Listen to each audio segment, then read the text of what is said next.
नमस्कार, आपका बहुत बहुत स्वागत है आरएन टीवी नेशनल में। मैं हूं आपके साथ वर्षा शर्मा और रुक करेंगे मध्य प्रदेश की खबरों की ओर। स्वर्गीय भगवत शरण माथुर जी की जयंती के अवसर पर आयोजित विचार गोष्ठी एवं श्रद्धांजलि समारोह में मध्य प्रदेश के मुख्यमंत्री मोहन यादव ने सहभागिता की।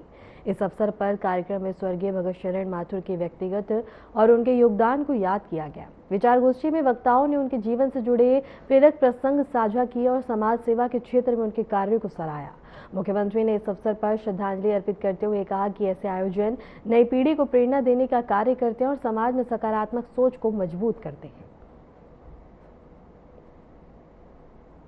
बोलिए नर्मदे महारानी की। आज इस कार्यक्रम में स्वर्गीय भगवत शरण माथुर जी की जयंती के अवसर पर नर्मदे हर न्यास के इस कार्यक्रम में संत वृंद आपके चरणों में प्रणाम करता हूं, अभिनंदन करता हूं। मंच पर ही विराजमान यहां के प्रभारी मंत्री श्रीमान दिलीप अहिरवार जी, हमारे एक और मंत्री अनूपपुर के ही माननीय दिलीप जायसवाल जी, अध्यक्ष कोल विकास प्राधिकरण श्रीमान रामलाल रोतेल जी, इस अवसर पर माननीय विधायक जिला अध्यक्ष है ना, पहले क्या है, जिला अध्यक्ष अनूपपुर हीरा सिंह श्याम जी, यहाँ विधायक माननीय मनीषा सिंह जी, जय सिंह नगर शहडोल, माननीय कुलगुरु अटल बिहारी वाजपेयी विश्वविद्यालय बिलासपुर, पूर्व माननीय डीएन वाजपेयी जी। इस अवसर पर मंच पर विराजमान हम सबके साथ सारे अलग अलग दायित्ववान पदाधिकारीगण और आप सबको दोनों हाथ जोड़ के प्रणाम करता हूं, अभिनंदन करता हूं। मेरे साथ भोपाल से आए जन अभियान परिषद के उपाध्यक्ष माननीय मोहन नागर जी, पद्मश्री मोहन नागर जी, मैं भूल गया अपने कामों के दायित्व के बलबूते पर नागर जी ने सरकार के माध्यम से पद्म पुरस्कार प्राप्त किया है। नर्मदा समग्र के माननीय कार्तिकेय जी, आपका भी अभिनंदन है। आज सच में यहां इस आयोजन में आने का, यद्यपि इस स्थान पे आने का तो और भी बार मौका मिला है। मां नर्मदा के आंगन में मां नर्मदा की कृपा से यह अमरकंटक का क्षेत्र, और न केवल मां नर्मदा, अमरकंटक बाबा महादेव की कृपा से नर्मदा, सोन, जोहिला, ये तीनों त्रिवेणी की धारा है। हम सबके लिए आनंद है अपने बीच में, वाकई परमात्मा की कृपा। जिस अमरकंटक की इस भावना के साथ कई राज्यों के जीवन रेखा के रूप में मां नर्मदा की धारा अपना आशीर्वाद लुटाती है, और सोन भी यहां से आगे बढ़ते हुए गंगा की धारा को समृद्ध करती है। हमारे लिए सौभाग्य की बात है, आज के इस दौर में सच में हमारे जीवन भर का पुण्य अगर हो तो अमरकंटक आने का मौका मिलता है। मैं अपने आप को धन्य मानता हूं, अपने आप को सौभाग्यशाली मानता हूं। ये सिद्ध क्षेत्र जिसकी कोख से मां नर्मदा, सोन, जोहिला प्रकट होती है। वाकई परमात्मा ने जब सृष्टि रची, पृथ्वी का अपना स्वरूप बना, इस क्षेत्र को विशेष आशीर्वाद मिला, जिसके बलबूते पर हजारों हजारों लाखों साल से, कब से है कोई नहीं जानता, लेकिन जब से सृष्टि है तब से अमरकंटक अमर है, ये पक्की बात है। ये आनंद हम सबके बीच में है। वो पुण्य धरा जिसके लिए मैं अपनी ओर से हमारे परम पूज्य भगवत शरण माथुर जी को स्मरण करता हूं। वैसे तो वो मूलतः राजगढ़ के रहने वाले थे, लेकिन राष्ट्रीय स्वयंसेवक संघ के प्रचारक बनने के बाद, भाजपा के संगठन मंत्री बनने के बाद, हमारे कई सारे प्रचारकों ने अपने जीवन काल में, जब वो प्रचारक का जो मूल दायित्व वो भी करते करते और अलग से भी समाज सेवा की दृष्टि से कई कामों को हाथ में लिया। ऐसे ही हमारे एक और स्वर्गीय अनिल दवे जी को स्मरण करता हूं, जिनके माध्यम से नर्मदा समग्र के बलबूते पर नर्मदा जी की धारा अविरल प्रवाहित होती रहे। पर्यावरण, प्रदूषण, बदलता जलवायु परिवर्तन, ऐसे सारे विषयों को लेकर के अनिल जी ने राजनीतिक क्षेत्र में रहते हुए भी इस बात पर भी विचार किया। हम उनके साथ नर्मदा समग्र की उस भावना को भी लेकर के आए हैं। मैं आज आपसे जब बात कर रहा हूं तो सच में मैं भगवत शरण माथुर जी के साथ उनके अपने उज्जैन में जब वो जिला प्रचारक थे तब का मैं स्वयंसेवक भी हूं, उनसे बहुत मिलना जुलना, उठना बैठना। और ये बात सही है, माथुर साहब को असंभव से असंभव काम दे दो, माथुर साहब संभव करके दिखाते हैं। ये हमारे अपने माथुर साहब के काम करने का तरीका। मैं कई कांग्रेस के नेताओं को जानता हूं जिनके दरवाजे के बाहर अगर सामने से संघ का स्वयंसेवकों का पथ संचलन निकलता है तो उनकी प्रेरणा से तत्कालीन उज्जैन के महापौर, उप महापौर, कांग्रेस के अध्यक्ष, उनने कहा भाई भले ही तुम्हारा दल कोई भी हो, लेकिन स्वयंसेवक अगर निकल के जा रहे हैं तो आपका फर्ज बनता है कि राष्ट्र भक्तों के ऊपर पुष्पांजलि होना चाहिए। मुझे इस बात की प्रसन्नता है और हमने वो होते हुए भी देखा कांग्रेस के उस प्रचंड बहुमत वाले काल में भी। ये माथुर साहब का अपना काम करने का तरीका था। ये हमारा पूरा विंध्य का, महाकौशल का, इस बेल्ट में कई चुनौतियां थी, लेकिन हमारी अपनी इस राजनीतिक धारा को मजबूत करने के लिए असंभव से असंभव काम को भी करते हुए इस पूरे विंध्य को, मुझे इस बात की प्रसन्नता है, अभी 2-3 बार से तो ऐसा हुआ है कि हमारा जो समृद्ध क्षेत्र था मालवा वो 19 रह जाए लेकिन विंध्य 20 रहता है। ये माथुर साहब की मेहनत का परिणाम है। हमें इस बात का भी आनंद है। और ये हरा भरा क्षेत्र कितना आनंद के साथ, कैसा अच्छा लगता है। जिस बात की कल्पना की गई कि अमरकंटक में सच में मां नर्मदा का ये क्षेत्र वैसे ही रहना चाहिए, ऐसे में हम में से माथुर साहब अब नहीं है, लेकिन माथुर साहब ने जो मार्ग दिखाया है उस मार्ग पे चलने के लिए हम सब आपके सामने सरकार के माध्यम से, मैं मध्य प्रदेश सरकार के उस भाव को प्रकट करने आया हूं कि माथुर साहब ने संकल्प लिया अमरकंटक हरा भरा होना चाहिए,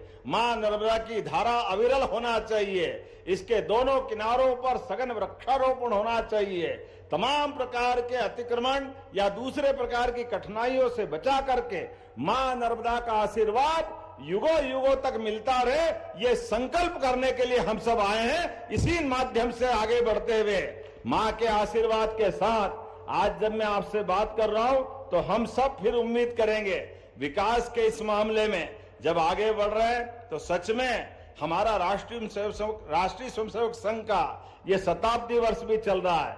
ऐसे में पंचनिष्ठाओं के आधार पर 5 महत्वपूर्ण आयामों के बलबूते पर परिवार को संस्कारित करना, सामाजिक समरसता को बढ़ावा देना, पर्यावरण के प्रति अपनी जिम्मेदारी निभाना, स्वदेशी और आत्मनिर्भरता को अपनाना और नागरिक कर्तव्यों का ईमानदारी से पालन करना, ये 5 परिवर्तनों के बलबूते पर संघ ने अपनी इस वैचारिक प्रतिबद्धता के बलबूते पर आगे बढ़ने का निर्णय किया। और ये होना भी क्यों नहीं चाहिए। सामाजिक समरसता में आज इस बात की अत्यंत आवश्यकता है। वैसे भी कल बाबा साहब डॉक्टर भीमराव अंबेडकर की जयंती है, उसकी पूर्व संध्या पर भी मैं आपको बधाई देना चाहूंगा और उम्मीद करूंगा बाबा साहब के माध्यम से जो उन्होंने जीवन भर अपने मूल सिद्धांतों के साथ हमारे हिंदू समाज की विविधताओं के साथ जो जातिगत बुराइयां थी उससे बाहर लाते हुए कमजोर से कमजोर आदमी के बीच में भी समता का भाव हो, समानता का भाव हो। लगभग 1000 साल की गुलामी का दौर भारत का रहा है। ऐसे में जब देश को आजादी मिली है तो यह अक्षुण्ण रहना चाहिए। लंबे समय तक भारत के लोग भारत की उस स्वाधीनता को गले लगाकर दुनिया के सामने भारत की सनातन संस्कृति की धारा को, उज्जवल ढल धारा को दुनिया के सामने प्रकट करते हुए मानवता के मूल गुणों को स्थापित करने के लिए आगे बढ़ते रहे। इसलिए हम में से सबके लिए हमारे समाज में छुआछूत का कोई स्थान नहीं, जातिवाद का कोई स्थान नहीं। हर वर्ग को लिए साथ आगे है बढ़ते जाना। विषमता के ऐसे कई विषबेलों को खत्म करते हुए हम समानता की बात करें, आज इस बात की आवश्यकता है। दूसरा, हमारे सबके सामने परिवार के अंदर परिवार की ताकत, बच्चे, बूढ़े, जवान सब मिलकर के परिवार का भाव बनाएं और परिवार के भाव में अंदर की आत्मीयता को बनाए। ऐसा मौका आना चाहिए कि परिवार के लोग एक समय एक साथ भोजन करें, अपने बच्चे बच्ची बड़े सबके साथ। उनकी अपनी जीवन की कठिनाइयां तो अलग अलग तरह से सब निपटते हैं, लेकिन परिवार भाव को बढ़ाने की आवश्यकता है। आज भौतिकता के माहौल में परिवार के अंदर पीढ़ियों में परंपराएं बदल रही है, संस्कारों का अभाव हो रहा है, राष्ट्र प्रेम की मामला इसी कारण से प्रभावित होता है। इसलिए आज के इस दौर में हम सब अपने परिवार के साथ बैठे, साथ भोजन करें, बच्चों को महापुरुषों के किस्से सुनाएं, राष्ट्रभक्त की धारा के साथ जोड़ करके राष्ट्र निर्माण की पीढ़ी गढ़े, इस बात की भी आवश्यकता है। साथ ही साथ पर्यावरण को लेकर के भी आज के समय में प्लास्टिक, पेस्टिसाइड, ऐसे कई प्रकार की चुनौतियां हमारे सामने हैं, जिसके बलबूते पर आज हमारी समूची प्रकृति पे संकट आया है। अब देख रहे कि नहीं देख रहे, अप्रैल में ओले गिर रहे, या अप्रैल में ओले कैसे गिर सकते हैं? ओले गिरने का जो समय आता है, लेकिन समूचा परिवर्तन आया माहौल का। ऐसे में हमको वापस जड़ों की तरफ जुड़ना पड़ेगा, पर्यावरण से प्रेम करना पड़ेगा। प्रकृति के साथ जुड़ने की हमारी संस्कृति तो सनातन काल से है। कितना अच्छा लगता है जब हमारे अतिथियों का सम्मान भी होता है तो तुलसी के पौधे के साथ होता है। ये संस्कृति हमारी हमको गौरवान्वित करती है, आनंदित करती है। ऐसे में जब आज हम अपने वापस पर्यावरण प्रेम की तरफ बात करते हैं तो इसकी अत्यंत आवश्यकता है। स्वदेशी के इस माहौल में भी परमात्मा की दया से आज के इस दौर में हमारे बीच वैश्विक माहौल में हम महसूस कर रहे हैं, दुनिया के बड़े से बड़े देशों में भी जो हालात चल रहे हैं वो बताने की जरूरत नहीं। ऐसे में यशस्वी प्रधानमंत्री का जोरदार अभिनंदन करो, श्रीमान नरेंद्र मोदी जी का, जिन्होंने सरकार बनाने के समय इस बात को देख लिया था कि हाँ, हमारे देश में ये रिफाइनरियां होना चाहिए, पेट्रोल डीजल का पर्याप्त भंडारण होना चाहिए, देश दुनिया की आने वाली चुनौतियों में मुकाबला करने के लिए तैयार रहना चाहिए।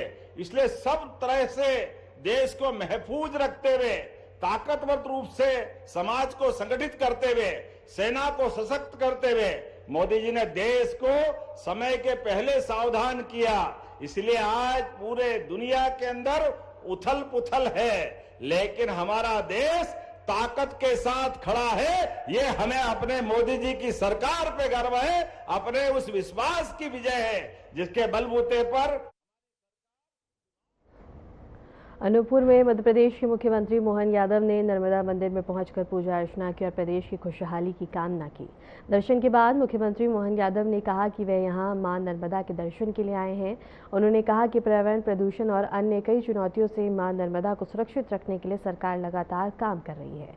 उन्होंने आगे कहा कि इस पवित्र धारा की पवित्रता बनी रहनी चाहिए। आस्था के साथ साथ इस स्थान का भविष्य भी सुरक्षित हो, इस दिशा में सरकार ठोस कदम उठा रही है। मुख्यमंत्री ने पर्यावरण संरक्षण को लेकर सरकार की प्रतिबद्धता भी दोहराई है।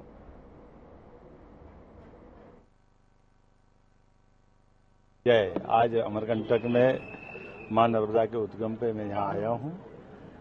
हमारी सरकार के गठन के बाद मां नर्मदा के दोनों किनारों पर परिक्रमावासियों के लिए सब प्रकार के सुप्रबंधन करते हुए मां नर्मदा की पवित्रता बनी रहे।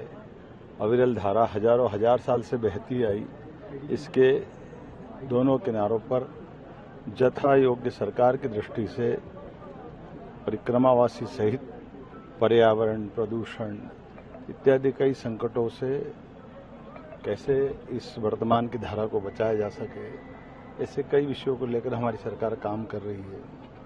विभिन्न विभाग हैं, नगरीय विकास, वन, ग्रामीण पंचायत, सभी विभागों का तालमेल करते हुए हम इस पर काम कर रहे हैं। अमरकंटक तो अमर धारा है और इस अमर धारा की पवित्रता भी बनी रहे, आस्था भी रहे, लेकिन भविष्य में ये स्थान सुरक्षित भी रहे, इस पे हम काम कर रहे हैं। उम्मीद करते हैं कि इस पूरे क्षेत्र में बाकी आशीर्वाद से हम सफल होंगे। तो वहीं भोपाल में मुख्यमंत्री मोहन यादव ने राज्य मंत्री परिषद की महत्वपूर्ण बैठक की अध्यक्षता की। इस बैठक में राज्य से जुड़े विभिन्न प्रशासनिक और विकास कार्यों पर चर्चा की गई। सरकार की प्राथमिकताओं, योजना के क्रियान्वयन और विभाग की प्रगति की समीक्षा की गई। कैबिनेट बैठक में आने वाले समय में प्रदेश के विकास को गति देने और जन कल्याणकारी योजनाओं को प्रभावी तरीके से लागू करने को लेकर रणनीति पर विचार विमर्श हुआ है। और भोपाल में मुख्यमंत्री डॉक्टर मोहन यादव ने राज्य मंत्री परिषद की महत्वपूर्ण बैठक की अध्यक्षता की। इस बैठक में बता दें कि राज्य से जुड़े विभिन्न प्रशासनिक और विकास कार्यों पर चर्चा की गई। सरकार की प्राथमिकताओं, योजना के क्रियान्वयन और विभागीय प्रगति की समीक्षा भी की गई है और इसके साथ ही कैबिनेट बैठक में आने वाले समय में प्रदेश के विकास को गति देने और जन कल्याणकारी योजनाओं को प्रभावी तरीके से लागू करने को लेकर रणनीति पर विचार विमर्श हुआ है।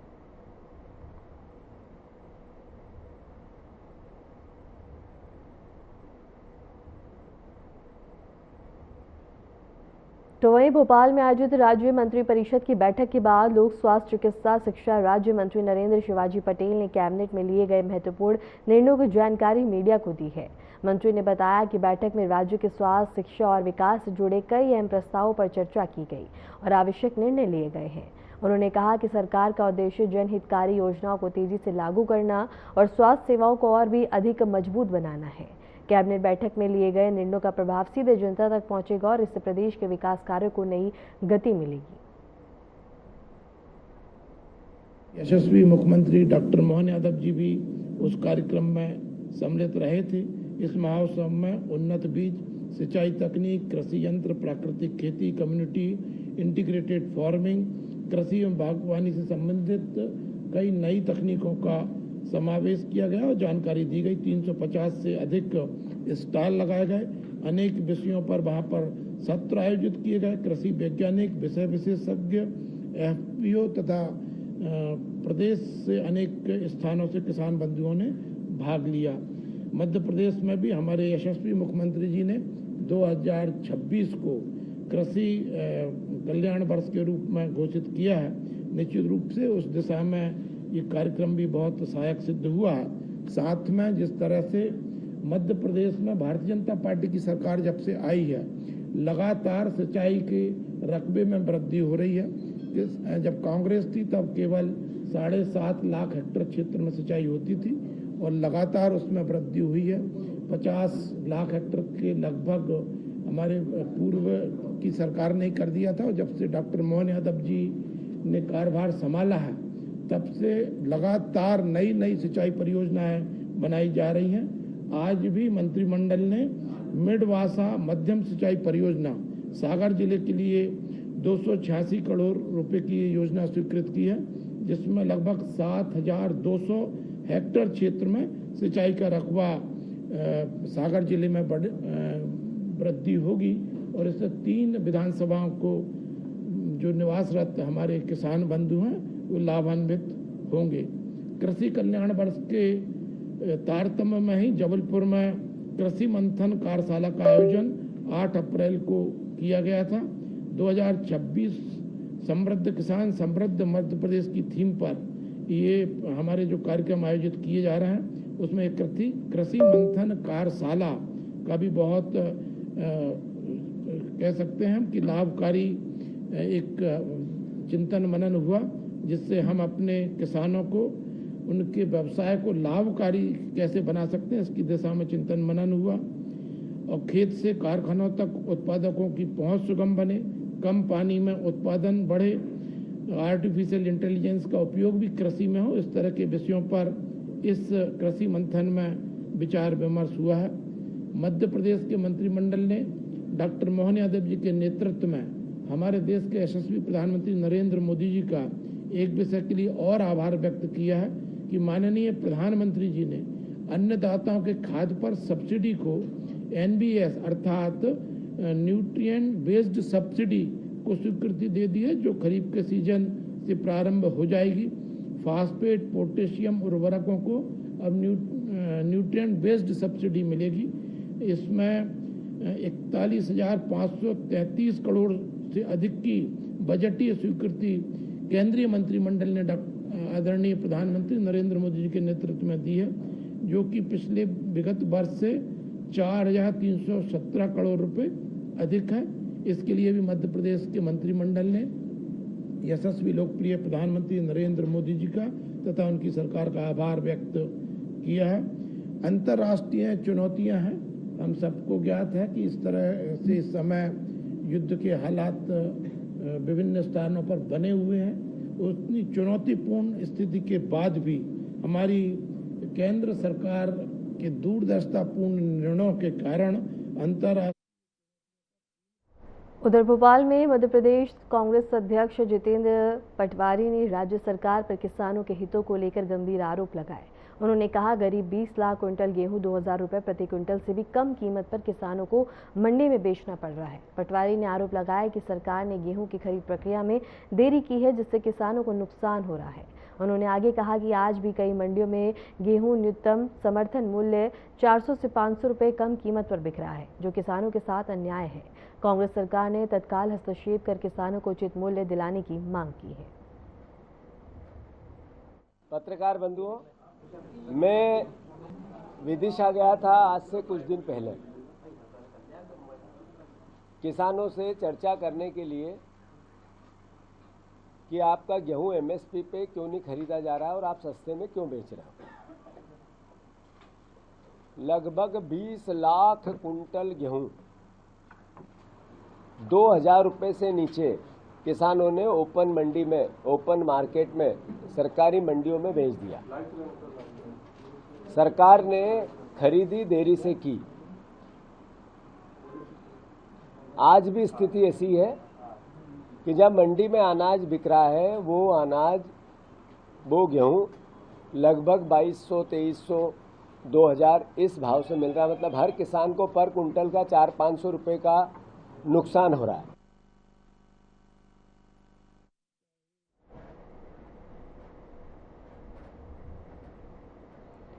पवित्र नगरी उज्जैन स्थित विश्व प्रसिद्ध महाकालेश्वर मंदिर में भस्म आरती के दौरान भक्तों ने भगवान महाकाल के दर्शन कर आस्था व्यक्त की है।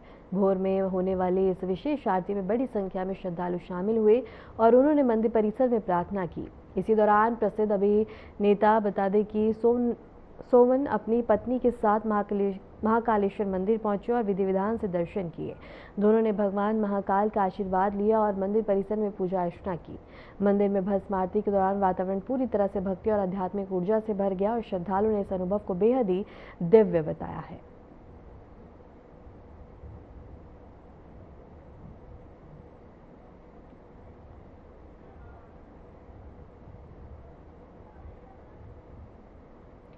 फिलहाल के लिए मध्य प्रदेश की खबरों में इतना ही और ऐसे ही मध्य प्रदेश की तमाम खबरों को जानने के लिए देखते रहें RNTV नेशनल।